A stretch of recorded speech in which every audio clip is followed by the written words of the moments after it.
It was used and abused as a club drug under the name Special K, but now some experts believe the prescription painkiller ketamine could help suicidal veterans and others dealing with depression. So why aren't our local VAs offering ketamine treatment to depressed veterans? 8 on Your Side investigator Walt Buteau went looking for the answers. Stacy and Keith, it is a classic military catch-22. The VA approved the drug using ketamine for depression years ago, but it's still unavailable at 75% of our VA networks, including both in the Bay Area. Military corpsmen put themselves in the line of fire trying to save the wounded. After the Iraq War started in 2003, Navy Corpsman Chris Gaynor was deployed to the country twice and tells me he returned home 17 years ago with severe guilt over the patients he could not save. I still struggle with the fact of why me? Why am I still here versus those that I saw die on my OR table? How many times did you try to kill yourself before? 6 times. 6 times? Yes, sir. What did you feel like the next day when it didn't work? It's pretty bad when you can't even succeed at committing suicide. You fail at wanting to end it. After his final suicide attempt last December, Gaynor tried IV ketamine, a painkiller now being used to treat depression. Within 1 infusion, my suicidal thoughts were gone. By my 2nd infusion, which was 3 days later, those suicidal thoughts were gone, and I could not wait to get back to work.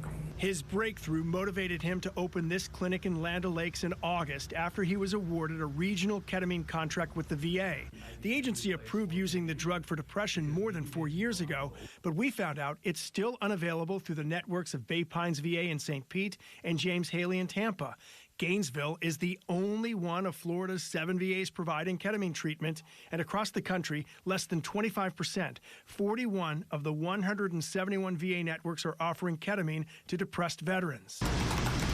Plus, while Gaynor's clinic has a regional contract, he says none of the VA networks will cover the cost in civilian facilities without local contracts that have yet to be approved.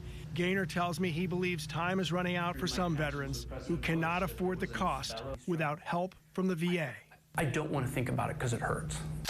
I have lost more friends to suicide than I ever did in Iraq. And I know every single one of my friends that killed themselves would have been saved using IV ketamine. And we're told at this time neither Bay Pines nor James Haley is planning on adding ketamine treatment to their services. Now, Walt, we know that this is also a drug that is abused. It's known as Special K. So people who are critical of the drug, what do they say about using it for depression? So one key difference, this is an IV form. The Special K was smokable, snortable, injectable. And there is a concern that we do not know enough about the long-term impact. But think about this.